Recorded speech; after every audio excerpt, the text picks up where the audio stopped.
La ley del ISSSTE establece un sistema integral de crédito compuesto por préstamos personales e hipotecarios. Los préstamos personales deben otorgarse a trabajadores y pensionados de acuerdo con el programa anual que autorice la Junta Directiva del ISSSTE, con base en la revolvencia del fondo, y a aquellos trabajadores que tengan un mínimo de 6 meses de antigüedad de incorporación total al régimen de seguridad social. Los préstamos deben otorgarse dependiendo de la disponibilidad financiera del fondo y de conformidad con las reglas que establezca la Junta Directiva del ISSSTE. Son 4 los tipos de préstamos personales. Los primeros son los ordinarios, que serán por el importe de 4 meses del sueldo básico, de acuerdo con la antigüedad del solicitante. Segundo, especiales, por un monto hasta de 6 meses del sueldo básico, de acuerdo también a su antigüedad. Tercero, para adquisición de bienes de uso duradero, por un monto de hasta 8 meses de sueldo básico. Y por último, extraordinarios, para damnificados por desastres naturales y cuyo monto será establecido por la Junta Directiva. Para garantizar la recuperación de los créditos otorgados, con cargo a los mismos, se debe integrar una reserva de garantía que deberá cubrirse por el monto insoluto de los préstamos en los casos de invalidez e incapacidad total permanente, muerte e incobrabilidad, conforme lo establezca el reglamento.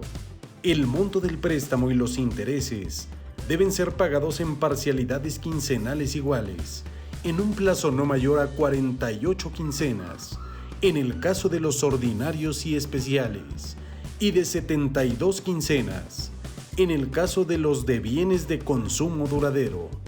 Para los créditos extraordinarios para damnificados por desastres naturales, estos tienen un plazo de hasta 120 quincenas.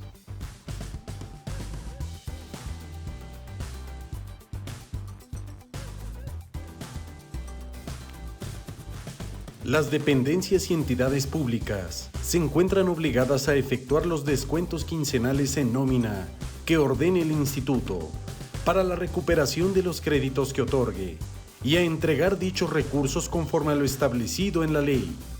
Asimismo, se encuentran obligadas a entregar al ISSSTE quincenalmente la nómina de sus trabajadores, con la información y formatos que se ordenen. En casos en los que la dependencia no aplique los descuentos, los trabajadores deben pagar directamente, mediante el sistema establecido institucional, sin perjuicio de actualizaciones y recargos que lleguen a causarse. Los préstamos que deban otorgarse de manera que los abonos para reintegrar la cantidad prestada y sus intereses sumados a los descuentos por concepto de préstamos hipotecarios y los que deban efectuarse por cualquier otro adeudo en favor del ISSSTE no deben exceder del 50% del total de las percepciones en dinero del trabajador. Si el trabajador solicita licencia sin goce de sueldo, renuncia o es separado de la dependencia o entidad, debe cubrir en un plazo no mayor de 90 días el monto total de su adeudo. Para ese efecto, la dependencia o entidad pública debe retener al acreditado el monto total del saldo insoluto de los pagos por finiquito laboral a que tenga derecho el trabajador. Si persiste algún adeudo, el ISSSTE realizará las gestiones administrativas y legales conducentes a la recuperación.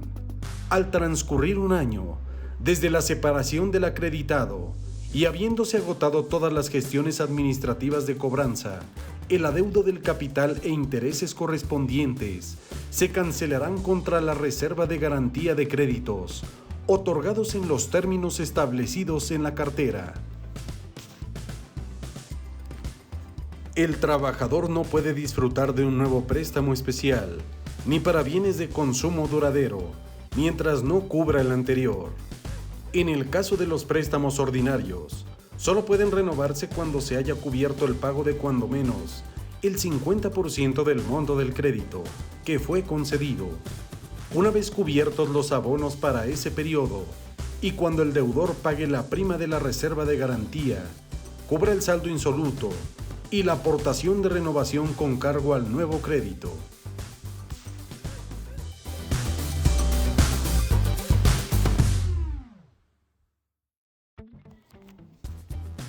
El ISSSTE administra el Fondo de Vivienda, que se integra con las aportaciones que las dependencias y entidades realizan a favor de los trabajadores. El Fondo de Vivienda tiene por objeto establecer y operar un sistema de financiamiento que permita a los trabajadores burocráticos la obtención de crédito barato y suficiente mediante préstamos con garantía hipotecaria.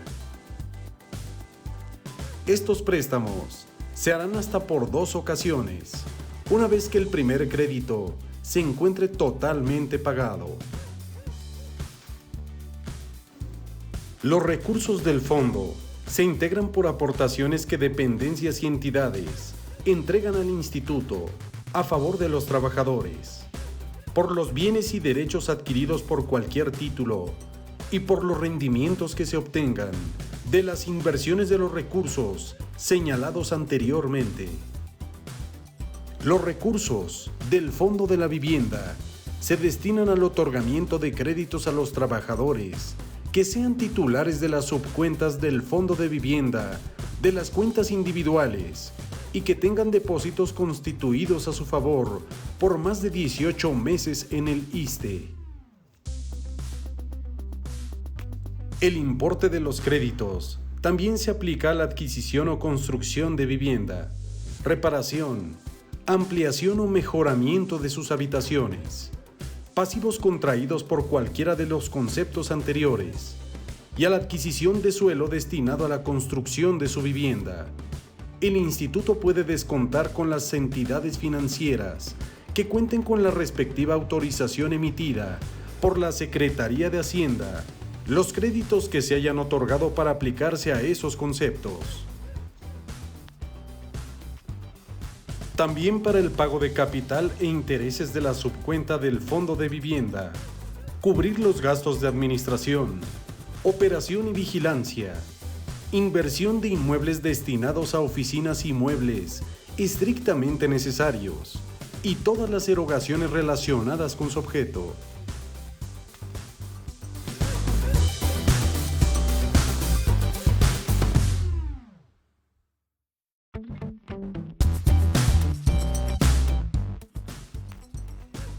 La Comisión Ejecutiva del FOBISSSTE se integra por 18 miembros, de entre ellos el director general del ISSSTE, el vocal ejecutivo, 3 vocales nombrados por la Secretaría de Hacienda y 9 vocales nombrados por las organizaciones laborales.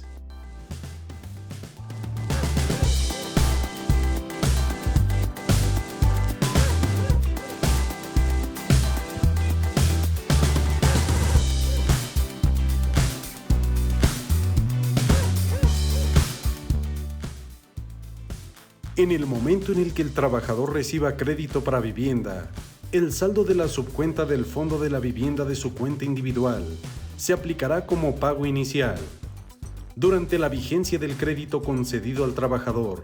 las aportaciones a que se refiere esta parte se aplicarán a reducir el saldo insoluto a cargo de él mismo.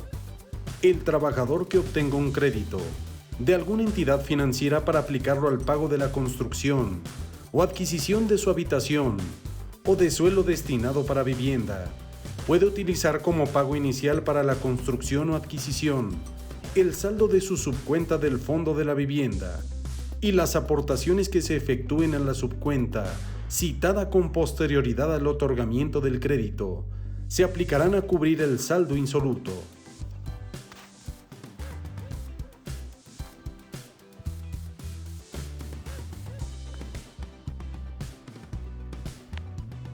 Las aportaciones al Fondo de Vivienda se deben registrar en la subcuenta del Fondo de Vivienda y el saldo de las mismas pagará intereses en función del remanente de operación de ese fondo. El trabajador tiene derecho de elegir la vivienda nueva o usada, a la que se aplique el importe del crédito que reciba, con cargo al fondo de vivienda. Si el trabajador aplica su crédito para la adquisición de suelo, destinado para la construcción de su vivienda, se encontrará sujeto a las condiciones que determine la comisión ejecutiva. Los créditos deben darse por vencidos anticipadamente si los deudores sin consentimiento del instituto enajenan la vivienda o el suelo, donde no se edifiquen viviendas habitacionales, en los suelos adquiridos, graben los inmuebles que garanticen el pago de los créditos concedidos o incurran en causales de rescisión establecidas en el contrato. También los créditos que se otorguen deberán estar cubiertos por un seguro para casos de invalidez, incapacidad total permanente o muerte, que libere al trabajador o pensionado o a sus respectivos beneficiarios de las obligaciones derivadas de los mismos. Este costo del seguro quedará a cargo del Fondo de Vivienda. El trabajador o pensionado puede manifestar expresamente y por escrito su voluntad en el acto del otorgamiento del crédito o con posterioridad, para que en caso de muerte, la adjudicación del inmueble se haya hecho a quien designen como beneficiarios. Para que proceda el cambio de beneficiario, deberá de solicitarse por escrito, acompañado de 2 testigos, ante el Fondo de la Vivienda. Una vez que se presente esta solicitud, se deberá comunicar al trabajador o pensionado su consentimiento y el registro de los nuevos beneficiarios, en un plazo no mayor de 45 días calendario. Si existiera controversia, el ISSSTE procederá exclusivamente a la liberación referida, absteniéndose de adjudicar el inmueble. A falta de beneficiario designado, la adjudicación del bien deberá hacerse conforme al orden de prelación que establece la sección de pensión por causa de muerte del seguro de invalidez y vida. El Fondo de Vivienda debe solicitar al registro público efectuar la inscripción de los inmuebles en favor de beneficiarios, cancelando en consecuencia la que existiera a nombre de un trabajador o pensionado, con los gravámenes o limitaciones de dominio que existieren. Cuando el trabajador deje de prestar sus servicios a la dependencia o entidad sujeta al régimen de beneficios otorgado por la ley y hubiere recibido un préstamo a cargo del Fondo de Vivienda, debe otorgarse una prórroga sin causa de intereses en los pagos de amortización que tenga, por concepto de capital e intereses. Esta prórroga tiene un plazo máximo de 12 meses, terminando anticipadamente cuando el trabajador se reintegre a prestar sus servicios a alguna dependencia o entidad pública o ingrese a laborar bajo un régimen en el cual el instituto tenga celebrado convenio de incorporación. De la misma manera, cuando un trabajador deje de prestar servicios, transcurriendo un periodo mínimo de 12 meses sin laborar en ninguna dependencia o entidad, por suspensión temporal de los efectos de su nombramiento o cese, a menos de que exista litigio pendiente sobre la subsistencia de su designación o nombramiento. En este caso, la dependencia o entidad debe seguir efectuando los depósitos para el Fondo de Vivienda sobre el sueldo del trabajador que disfrute de licencia por enfermedad o bien, en el caso de suspensión temporal de los efectos de su nombramiento. En el caso de un trabajador que a la fecha de pensionarse presente saldo insoluto en su crédito de vivienda, se le aplicará el descuento de su pensión sobre los subsecuentes pagos al Fondo de Vivienda. El saldo de los créditos otorgados a los trabajadores, una vez que se modifiquen los salarios mínimos, se incrementarán en la misma proporción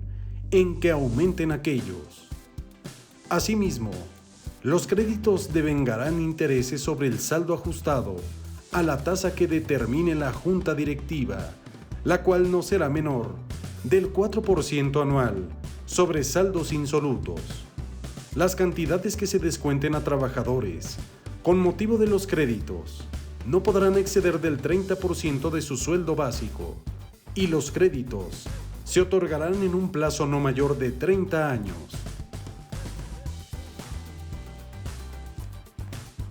Los inmuebles que se adquieran o se construyan por los trabajadores para su propia habitación con los recursos del Fondo de Vivienda quedan exentos a partir de la fecha de su adquisición o construcción de los impuestos federales por el doble del crédito y hasta por la suma de 10 veces el salario mínimo elevado al año durante el término en el que el crédito permanezca insoluto. Por último, el Fondo de Vivienda se constituye con una aportación del 5% del sueldo básico de los trabajadores. El ISSSTE debe atender a las necesidades básicas del trabajador y su familia a través de la prestación de servicios que contribuyan al apoyo asistencial, la protección del poder adquisitivo de sus salarios, con orientación hacia patrones racionales y sanos de consumo. De acuerdo con las posibilidades financieras del Fondo de Servicios Sociales y Culturales, proporcionará a precios módicos los servicios sociales. Para programas y servicios de apoyo para adquisición de productos básicos y de consumo para el hogar, servicios turísticos, servicios funerarios, servicios de atención para el bienestar y desarrollo infantil y todos los demás que acuerde su junta directiva. También brindará servicios culturales mediante programas recreativos y deportivos que tiendan a cuidar y fortalecer la salud mental e integración familiar y social del trabajador, su desarrollo futuro, contando con la cooperación y apoyo de los trabajadores. El ISSSTE, de acuerdo con sus posibilidades financieras, ofrecerá programas culturales, educativos y de capacitación, atención a jubilados, pensionados y discapacitados, programas de fomento deportivo y todos los que acuerde su junta directiva.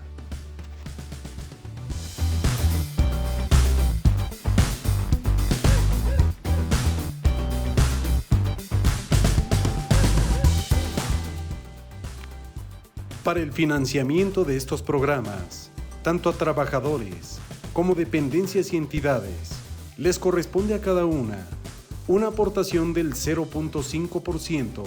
del sueldo básico. Para los servicios de atención para el bienestar y desarrollo infantil, las dependencias y entidades cubrirán el 50% del costo unitario por cada uno de los hijos de sus trabajadores que hagan uso del servicio en las estancias de bienestar infantil.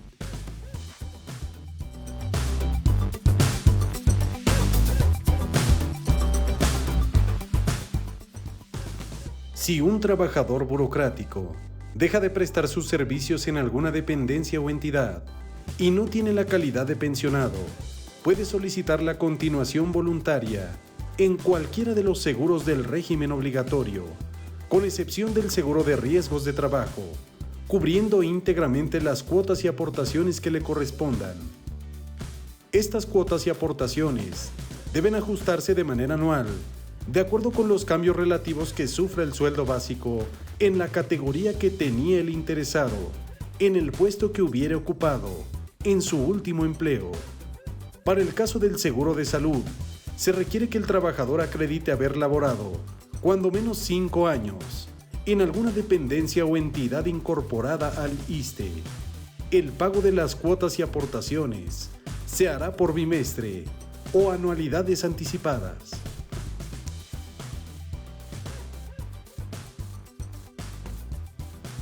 La continuación voluntaria debe solicitarse por escrito dentro de los 60 días siguientes al de la baja del empleo.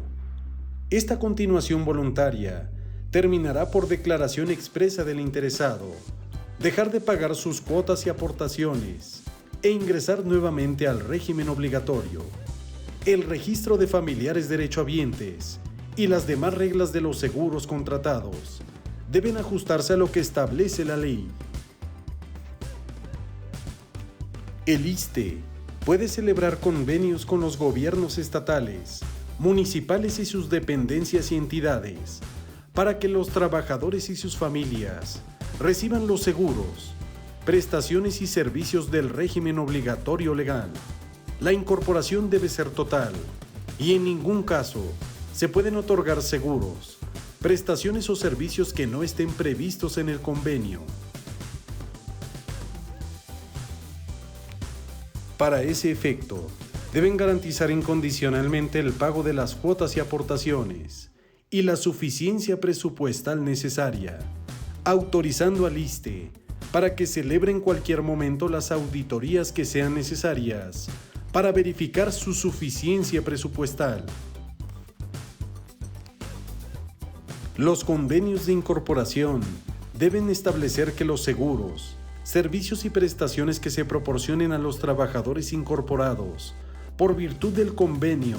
sean iguales a los que se brindan a los trabajadores incorporados en los términos de la ley. Para ese efecto, les será aplicable el sueldo básico calculándose sus años de cotización a partir de la celebración del convenio.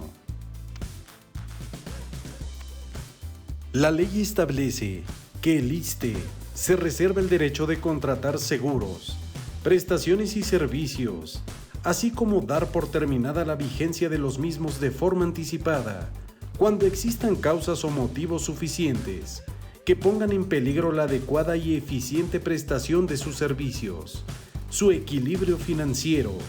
o la preservación de los seguros, prestaciones y servicios del régimen obligatorio. Para la terminación anticipada de algún convenio de incorporación voluntaria o del régimen de continuación voluntaria de algún trabajador, basta la resolución de la Junta Directiva y que su notificación sea practicada a los interesados en un plazo mínimo de 180 días anteriores a la terminación.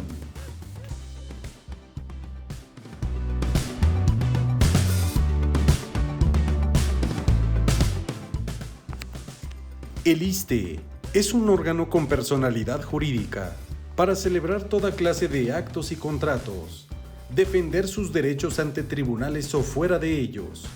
y ejercitar las acciones judiciales o gestiones extrajudiciales que le correspondan, para desistirse de las acciones intentadas o recursos interpuestos y dejar de interponer los que las leyes le concedan.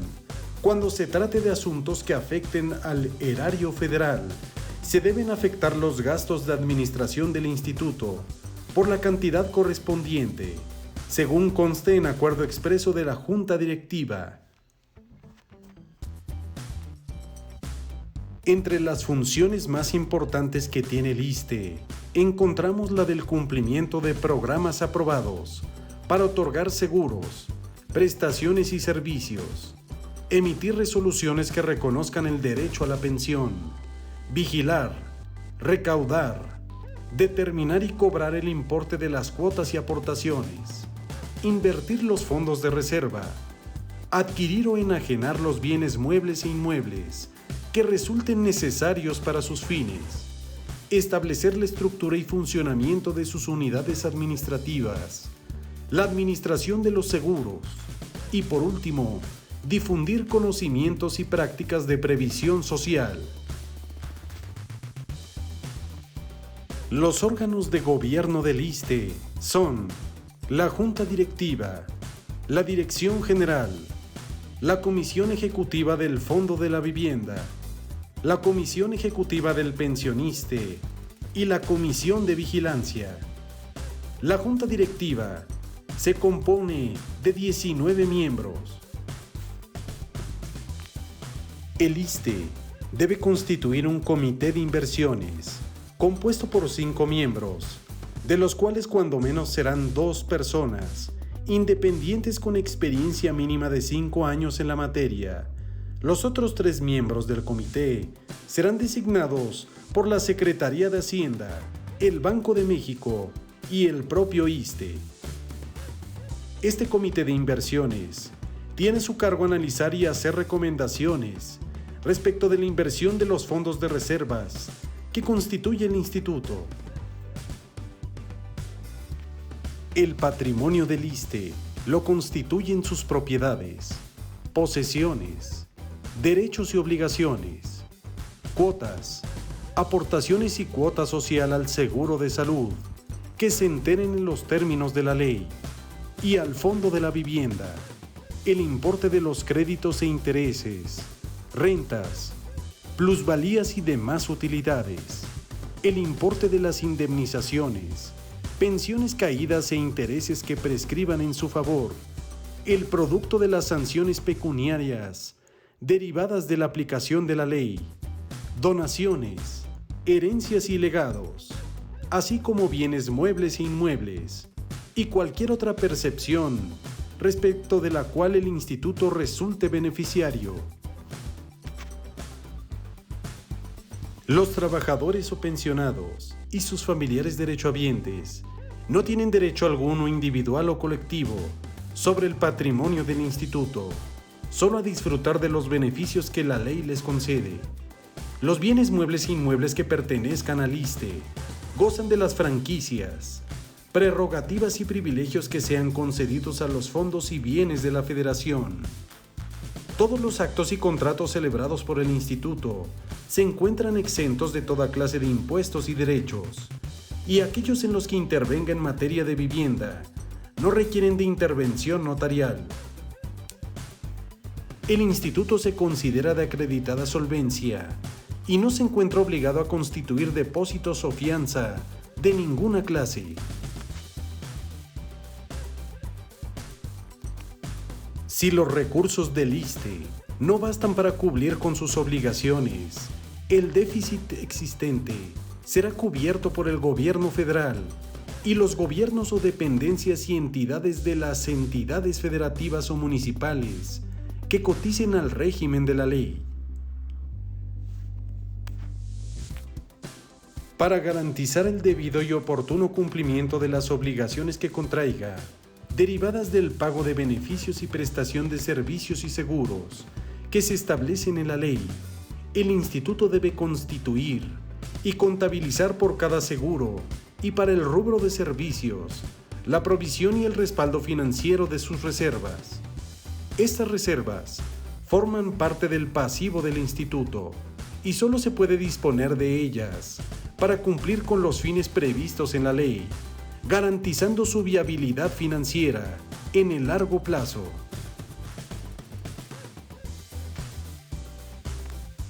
El Instituto tiene constituidas las siguientes reservas: de operación para contingencias y financiamiento, financieras y actuariales, y generales financieras y actuariales.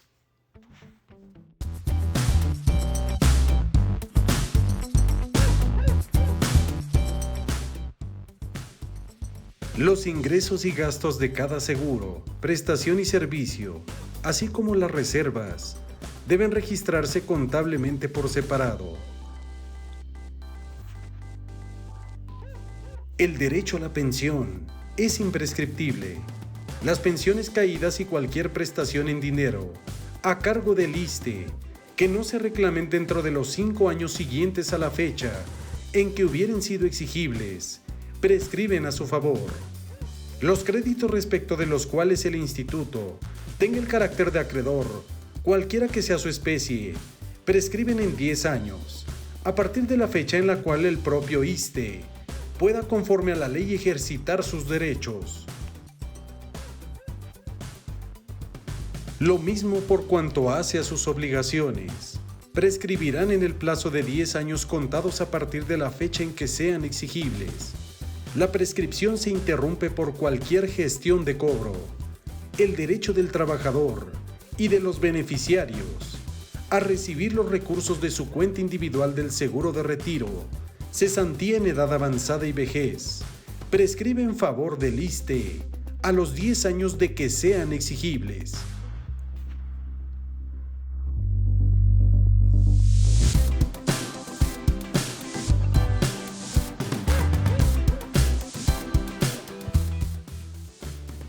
Los servidores públicos de las dependencias y entidades que dejen de cumplir con las disposiciones que la ley establece son responsables, en los términos de las disposiciones aplicables. El ISSSTE tomará las medidas pertinentes en contra de quienes indebidamente aprovechen o hagan uso de los derechos o beneficios establecidos en la ley, ejercitando ante las autoridades competentes todas las acciones que correspondan, presentando denuncias o querellas y realizando todos los actos y gestiones que legalmente procedan, así como contra quien cause daños o perjuicios a su patrimonio o trate de realizar cualquiera de los actos anteriormente enunciados.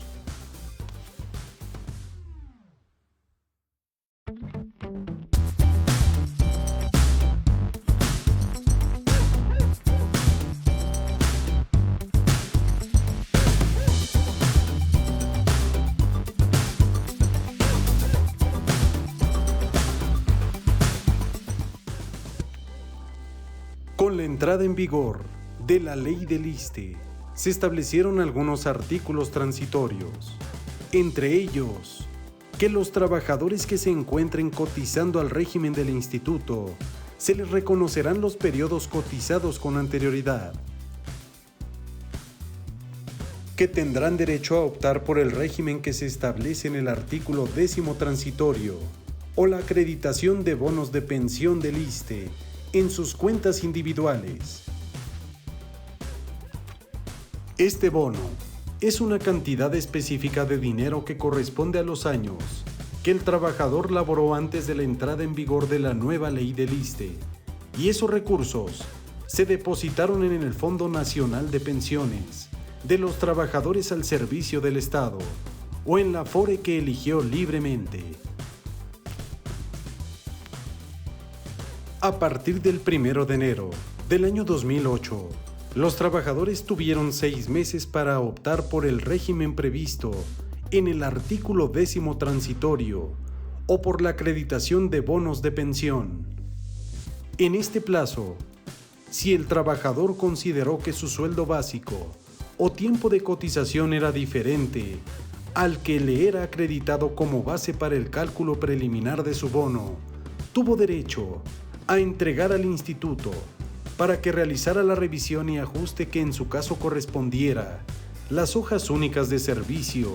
expedidas por las dependencias y entidades donde laboró, con el propósito de que se ajustaran y le fueran reconocidos en el cálculo del bono de pensión como parte de los elementos necesarios para sustentar su decisión. Esta opción debió comunicarla por escrito al instituto a través de la dependencia y entidad, siendo definitiva e irrenunciable, sin poderse modificar. Si el trabajador no hubiera manifestado la opción en el plazo previsto, se le hará saber, en los términos que estableciera el reglamento, conforme al cual se respetará lo conducente a los trabajadores que no manifestaran su elección. Aquellos que hubieran optado por el régimen del artículo 10º transitorio, en ningún caso tuvieron derecho a la acreditación de bonos de pensión.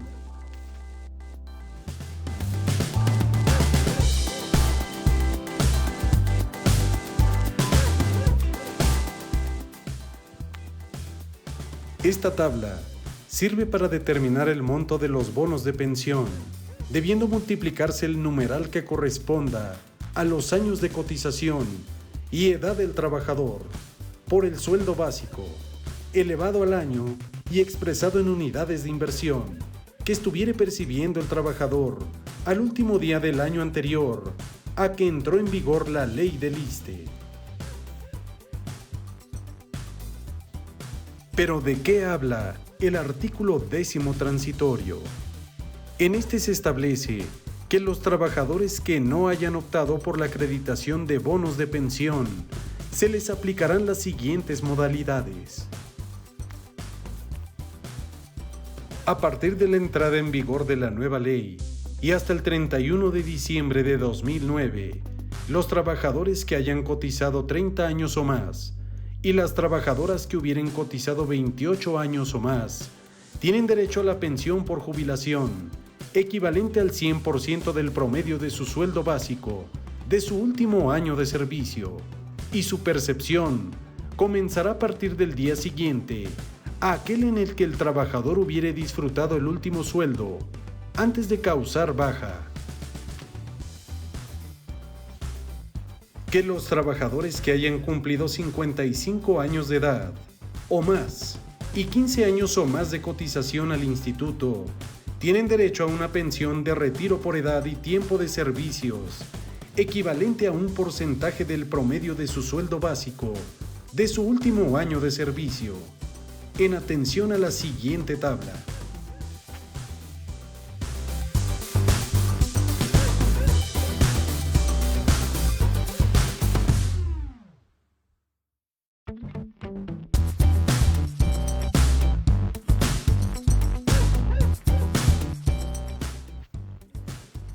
Los trabajadores que se separen de manera voluntaria del servicio o queden privados de trabajo después de los 60 años de edad,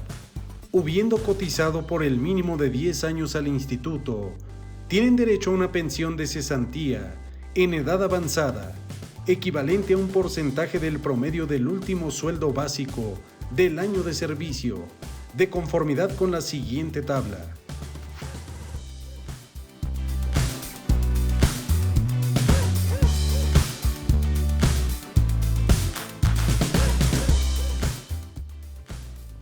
El otorgamiento de la pensión por cesantía en edad avanzada se determinará conforme a la tabla anterior,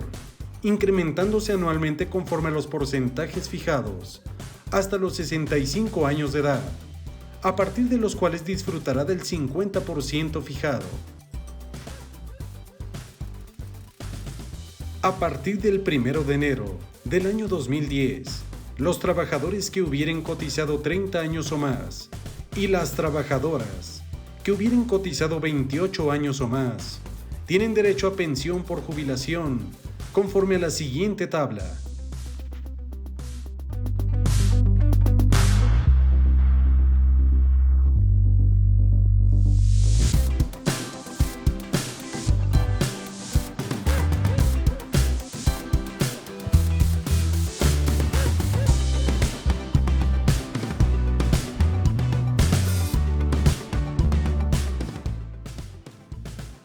Cabe precisar que la pensión por jubilación da derecho al pago de la cantidad equivalente al 100% del sueldo, que se define en la fracción cuarta, y su percepción comenzará a partir del día siguiente a aquel en el que el trabajador hubiera disfrutado el último sueldo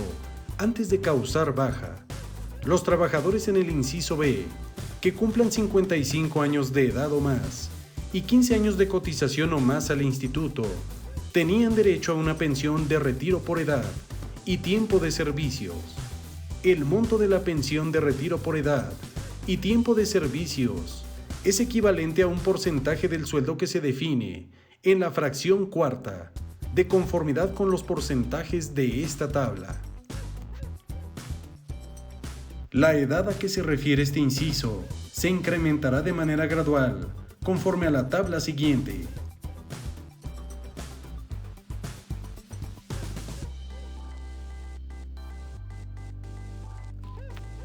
En la siguiente tabla se establece aquellas personas que tienen derecho a la pensión por cesantía en edad avanzada, siendo trabajadores que se hayan separado voluntariamente del servicio o hayan quedado privados de trabajo después de los 60 años de edad, cotizando por un mínimo de 10 años al ISSSTE. Esta pensión, a que se refiere la fracción, será equivalente a un porcentaje del sueldo que se define en la fracción cuarta, aplicando los siguientes porcentajes.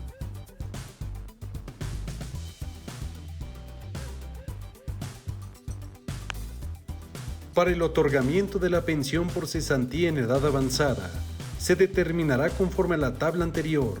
incrementándose anualmente conforme a los porcentajes fijados, hasta los 65 años de edad, a partir de los cuales disfrutará del 50% fijado. La edad mínima para pensionarse por cesantía en edad avanzada se incrementará de manera gradual conforme a la tabla siguiente. Las pensiones a que tengan derecho las personas a que se refiere esta tabla iniciarán en 40% en cada renglón, incrementándose en 2% cada año de edad, hasta llegar a la pensión máxima de 50%.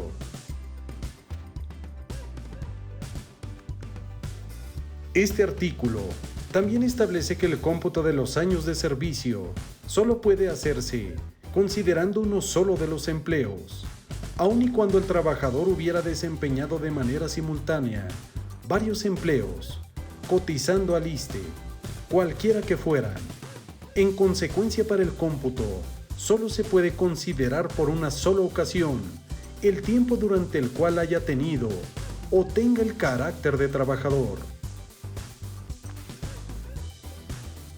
Para el cálculo del monto de las cantidades que le correspondan a su pensión, debe tomarse en cuenta el promedio del sueldo básico disfrutado en el último año, inmediato anterior a la fecha de su baja, siempre y cuando tenga una antigüedad mínima en el mismo puesto y nivel de 3 años. Cuando tenga menos de 3 años, ocupando el mismo puesto y nivel, se deberá tomar en cuenta el sueldo inmediato anterior a dicho puesto que hubiere percibido el trabajador, sin importar su antigüedad en el mismo. Si estos trabajadores sufrieron riesgo de trabajo y sus familiares derechohabientes, en caso de fallecimiento o a consecuencia de ese riesgo, tuvieran derecho a la pensión por el seguro de riesgos de trabajo, el instituto, con cargo a los recursos que al efecto le transfiere el gobierno federal, contratará una renta vitalicia a su favor, o en caso de fallecimiento, el seguro de sobrevivencia para sus familiares derechohabientes. Para el caso de trabajadores, en caso de invalidez, que se encuentren sujetos a un periodo mínimo de cotización de 15 años, para tener derecho a pensión, misma que se otorgará por un porcentaje del promedio del sueldo básico, disfrutado en el último año inmediato anterior, conforme a la siguiente tabla.